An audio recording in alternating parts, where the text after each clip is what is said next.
आज दिन की शुरुआत थोड़ी सी लेट हुई है। स्टार्ट करते हैं अपना डे 14। आई होप आपने डे 13 का वीडियो देखा होगा, अगर नहीं देखा है तो आप जाकर देख सकते हो। आज संडे है, संडे को थोड़ा सा और रेस्ट डे रहता है क्योंकि क्या करेंगे संडे को, संडे का टू डू लिस्ट बनाते हैं। सारे वही होंगे टास्क, बस एक मार्केट बंद है। वर्कआउट होगा क्योंकि आज फास्ट है नहीं। कल मैं बताना भूल गया था, जैसे कम्युनिकेशन भी मेरे टास्क में रहता है, तो मैं देख रहा था बॉडी लैंग्वेजेस के बारे में। एक फॉर्मर एफबीआई के हैं कोई ऑफिसर, तो उनका वायर्ड नाम का एक चैनल है, उसमें दिखा रहा था वीडियो। तो उसमें समझा रहे थे कि ऐसा रहता है, वैसा रहता है, ये बॉडी लैंग्वेज रहता है। जैसे कि हम ऐसे करते तो ज़्यादा कॉन्फिडेंट नहीं रहते, जैसे ये पंजे खुले हुए हैं तो वैसे शो होता है कि भाई हम ज़्यादा कॉन्फिडेंट है, ये सब बता रहे थे। तो ये ठीक है, ये छोटी छोटी चीज़ें हैं और ये बॉडी लैंग्वेज तो काफ़ी ज़्यादा इंपॉर्टेंट होता ही है। नाउ 60 डेज़ चैलेंज की मेरी प्लेलिस्ट है, आप जाकर यहाँ पे देख सकते हो। 14 वीडियोस मैंने डाल दिए हैं, 13 डेज़ और एक वीडियो जो था ये माई 2 मंथ्स चैलेंज का। तो अभी टू डू लिस्ट बनाते हैं और उसके बाद आपको धीरे धीरे करके बताते हैं कि क्या क्या टास्क कंप्लीट हो गए हैं। बुक रीड तो डेफिनेटली होना ही है, तो बुक रीड करेंगे और बताएंगे कि और क्या होता है, क्या सोचते हैं, जैसे आके अपनी बायोग्राफी में बताए हैं, तो ये बताते हैं आपको। जैसे मैंने पहले भी बताया कि सोनी के लिए अमेरिकन मार्केट बहुत ज़्यादा इम्पॉर्टेंट है और उनकी स्टोरी में भी वो बार बार बात करते रहते हैं। सोनी जापान में था, फिर जापान से अमेरिका गया क्योंकि अमेरिका में बिज़नेस बहुत ज़्यादा बूमिंग में थे, इकनॉमी बहुत ज़्यादा अच्छी चल रही थी एंड इंटरनेशनल बिज़नेस के लिए बहुत अच्छा है वो। एंड उनको अमेरिकन स्टाइल का मैनेजमेंट सीखना पड़ा क्योंकि बहुत सारी चीज़ें जापान में ट्रेडिशनल चलती हैं एंड वो लोगों को फायर नहीं करते हैं या फिर लोग उनके साथ रहते हैं, कंपनी को एज अ पूरा फैमिली ट्रीट करते हैं, लोगों के बारे में सोचते हैं, देखते रहते हैं, ध्यान देते रहते हैं एंड उन्हें पुश करते रहते हैं कि वो आगे बढ़ें या फिर जिस काम के लिए वो सूटेबल हैं उसमें जाएं। इन अमेरिकन मैनेजमेंट वो बहुत अलग है क्योंकि लोग कंपनी छोड़ते रहते हैं, चेंज करते रहते हैं एंड आज एक जगह काम कर रहे हैं, फिर वहाँ पे कुछ नया आइडिया है, फिर वो कहीं और कंपनी में जा रहे हैं, किसी को भी ट्रस्ट नहीं कर सकते, ऐसा आकियो अपनी बुक में बता रहे हैं। मेन थिंग इज़ जो आकियो को लगता है कि बिजनेस में लीगल पर्सनैलिटीज़ जो हैं वो बहुत ज़्यादा प्रॉब्लम क्रिएट करती थी। अब वो जैसा इसमें बताएं, अभी का मुझे नहीं मालूम है, वो यही बोलते हैं कि लीगल पर्सन को इतना ज़्यादा क्यों ट्रस्ट करना है कि बिज़नेस वही देख रहे हैं, प्रॉब्लम पूरा वही देख रहे हैं, बिज़नेस के जो ओनर्स हैं वो कुछ नहीं कर पा रहे हैं। जैसे वो स्टोरी में भी बता रहे हैं कि किसी के साथ केस चलता रहता है एंड वो सोचते हैं कि चलो सेटल करते हैं इसको किसी एग्रीमेंट के थ्रू या कैसे भी बातचीत करके, बट जिसने केस किया था वो बोलता है कि मैं इस केस में कुछ नहीं कर सकता क्योंकि मेरा लॉयर दिखेगा एंड मैं अपने लॉयर को ऑर्डर नहीं कर सकता। तो ये बात थी, आखियों को यही लगा कि भाई इतना क्या है कि लॉयर को कुछ नहीं बोल सकते, लॉयर ही पूरा काम कर रहा है एंड तुम उसे कुछ बोल भी नहीं सकते। तो उन्हें लगता था कि जो लीगल फील्ड है ना वो बहुत ज़्यादा प्रॉब्लम क्रिएट करती थी, बैरियर क्रिएट करती थी बिज़नेस के लिए। इसके वजह से बिज़नेस अच्छे से नहीं चलते हैं। जैसे कि इनके बहुत सारे केसेस भी हुए हैं अमेरिका में जिसमें लॉ सूट्स फाइल हुए हैं सोनी के ऊपर कि सोनी अपने प्रोडक्ट्स हाई प्राइस में बेच रहा है, सोनी ऐसा काम कर दे रहा है और ये सब में केसेस होते जा रहे हैं। किसी ने केस कर दिया था कि भाई सोनी के एक्सपोर्ट इतने ज़्यादा हैं या फिर सोनी के ऊपर एक्सपोर्ट ड्यूटी नहीं है, बिकॉज ऑफ डैट सोनी बहुत सारे प्रोडक्ट्स लेके आ रहा है, सोनी ऐसा बेच रहा है, ऐसा हायर प्राइस में बेच रहा है। Because of that American government है, उसने जापानीज़ गवर्नमेंट के साथ कुछ बातचीत करके जो एक्सपोर्ट है उसे रेस्ट्रिक्ट कर दिया था 3 साल के लिए, जिसमें सोनी का भी था। तो ये सारी प्रॉब्लम्स आ रही थी, तो आखियों को लगता था कि अमेरिकन मैनेजमेंट में इतना ज़्यादा प्रॉब्लम है बिकॉज ऑफ लीगैलिटी। वो हार्वर्ड बिजनेस स्कूल वहाँ पे भी अपना स्पीच देने जाते हैं तो वहाँ पे भी वो रिसर्च यही करते हैं कि लीगल फील्ड जो है वो हैंडीकैप कर देता है एंटरप्रेन्योर्स को।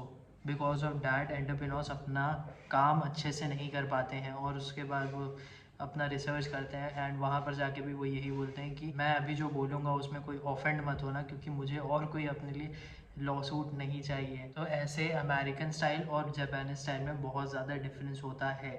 जापानीज स्टाइल बहुत ज़्यादा ट्रेडिशनल चलता है, एम्प्लॉयज़ जो हैं उस पर ट्रस्ट करते हैं, एम्प्लॉयज़ को उठाने की ट्राई करते हैं, सब चीज़ करते हैं एम्प्लॉयज़ के लिए जापानीज़ में।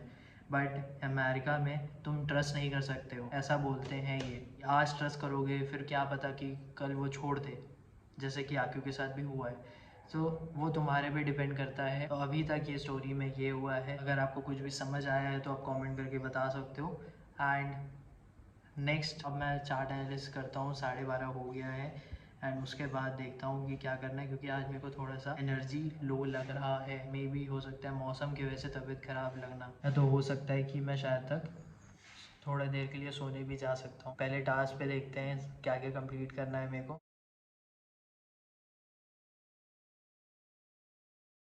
मैं अभी इसकी वीडियो देख रहा था, विन जियांग की।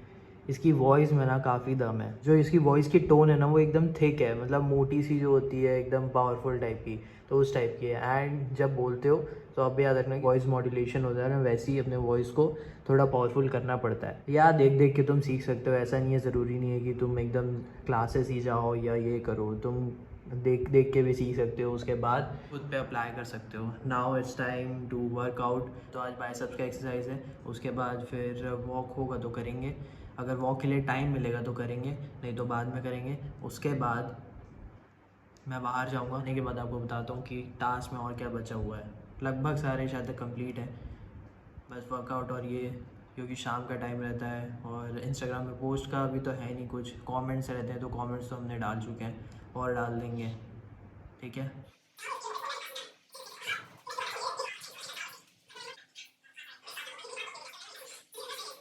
आई होप आपका संडे अच्छा गया होगा। अभी 8 बज गया है, सारे टास्क मेरे कंप्लीट हो चुके हैं, ठीक है। एडिटिंग वीडियोस देखने थे मेरे को, क्योंकि और मेरे को एडिटिंग इम्प्रूव करनी है। अभी मैं फ़िलहाल इन शॉर्ट से वीडियो बनाता हूँ, तो और वीडियोस देख रहा था मैं कि और क्या कर सकते हैं, ज़रूर ट्राई करूँगा मैं, ठीक है। तो नाउ सारे टास्क जैसे कि कंप्लीट हो चुके हैं। एंड अभी जब मैं वॉक कर रहा था तो मैं ऑडियो बुक सुन रहा था, उसका नाम है नेवर ईट अलोन। इस बुक में सीधी सिंपल सी बात ये बताइए कि तुम्हें कनेक्शंस बनाने पड़ेंगे। हर कोई भी चीज़ें ना सिर्फ अकेले नहीं होती हैं। तुम्हें सक्सेस पैसे टाइम देने से हार्डवर्क करने से सिर्फ नहीं होंगे, कनेक्शंस भी बनाने पड़ेंगे, क्योंकि कोई ना कोई तुम्हारी मदद करेगा, किसी ना किसी की तुम मदद करोगे। तो यही समझाया गया है। और ये बताया है कि तुम्हें चैरिटी करनी चाहिए, दूसरों की हेल्प करनी चाहिए, कहीं ना कहीं पे कोई किसी का काम आ जाता है। एंड यही चीज़ है लाइफ में कि हर बार तुम अकेले नहीं हो सकते हो। मैं अपना एग्जांपल देता हूँ, मुझे अभी लगता है कि अलोन टाइम मेरा सबसे अच्छा रहता है। मैं अकेला हूँ, सिर्फ मैं अभी जो अपना फोकस रख रहा हूँ कि मुझे जिसमें काम करना है, तो मैं उसी में हूँ। एंड अकेला हूँ, किसी से ज़्यादा मिलना नहीं है। बट द थिंग इज़ कि तुम्हें कनेक्शंस बनाने पड़ेंगे, तुम्हें लोगों के साथ मिलना पड़ेगा, अभी तुम और भी कुछ काम कर सकते हो। तुम ज़िंदगी में सिर्फ अकेले नहीं रह सकते, तुम्हें लोगों का साथ चाहिए। बहुत सही लगता है, मैं बता रहा हूँ, अपना एग्जांपल दे रहा हूँ, अलोन ना बहुत सही लगता है। अकेले रहेंगे बहुत एडिक्टिव चीज़ है, ऐसा लगता है कि हाँ कोई टेंशन नहीं है, सिर्फ अपना देखना है, ऐसा वैसा। बट थिंग इज़ कि कनेक्शंस के साथ भी चीज़ें बहुत अच्छी रहती हैं। मैंने लोग भी देखे हैं जो कनेक्शंस के साथ रहते हैं, लोगों के साथ मिलते रहते हैं, सब सही रहता है। तो हर चीज़ें अपने अपने हिसाब से सही रहती है। बट मेरा भी ऐसा है कि भाई अलोन कभी ना कभी तो मेरा भी ख़त्म होगा, मैं भी कहीं ना कहीं जाऊँगा, लोगों के साथ मिलते रहूँगा, रोज़ मिलते रहूँगा। सब टाइम का अलग अलग फेज़ रहता है। बट तुम ये समझ लो कि लोन जो है ना वो सिर्फ एक चीज़ नहीं है, तुम्हें कनेक्शंस बनाने पड़ेंगे, तुम्हें लोगों की मदद करती रहनी पड़ेगी, लोग तुम्हारी मदद करेंगे सक्सेस में। तुम किसी की हेल्प लेके, जैसे कि कुछ काम करना है तुम्हें, ठीक है, और तुम्हें किसी की मदद चाहिए, कोई तुम्हारा कनेक्टेड पर्सन है तो वो तुम्हारी हेल्प करेगा। वो मैंने एग्जांपल से समझाया है कि किसी को ना जॉब चाहिए थी एंड उसका इंटरव्यू था। अब उस पर्सन को इंटरव्यू देना रहता है। अब इंटरव्यू देना रहता है तो उसको तैयारी करनी पड़ेगी, उसको अपनी फैमिली या जो भी है उसका बच्चे, उसे अभी एक टाइम में साइड रखना पड़ेगा, क्योंकि इंटरव्यू के टाइम तो तुम साथ नहीं रख सकते।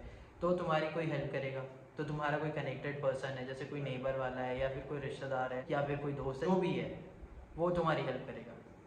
तो किसी चीज़ की सक्सेस के लिए तुम्हारे कनेक्शन ने हेल्प की ना, तो यही है कि नेवर ईट अलोन। कि अगर कोई इनविटेशन आ रहा है या फिर कुछ काम है, अगर कहीं बाहर जाना है, तो तुम्हें नहीं छोड़ना चाहिए, तुम्हें जाना चाहिए। बहुत टाइम पे जो कनेक्शंस है ना उसे संभालना बहुत इंपॉर्टेंट है, क्योंकि मैंने भी देखा है, काफ़ी समझा है इस बात पे, लॉ प्रैक्टिस किया है। एंड लॉ में जब हम जाते हैं ना तो कनेक्शंस काफ़ी ज़्यादा रहते हैं कि हम किसी से मिल रहे हैं तो उससे कनेक्टेड हो गए हैं, म्यूचुअली किसी से कनेक्टेड हो गए हैं। लोग बहुत ज़्यादा म्यूचुअली भी कनेक्ट होते हैं, तो वैसे ही होता है। तो ये कनेक्शन ने कभी हेल्प कर दी, वो कनेक्शन की हमने कभी हेल्प कर दी, फेवर किसी ने कर दिया, ऐसे ही काम बनता है। एंड कनेक्शंस को मेंटेन करना बहुत ज़्यादा इम्पॉर्टेंट है। अभी जो ऑडियो बुक्स मैं सुन रहा हूँ ना, वो लाइफ के लिए ही है। जैसे अभी मैं सुना कि नेवर ईट अलोन, किसे कनेक्शंस बनाने पड़ेंगे, ब्रेन रूल्स जैसे मैंने सुना।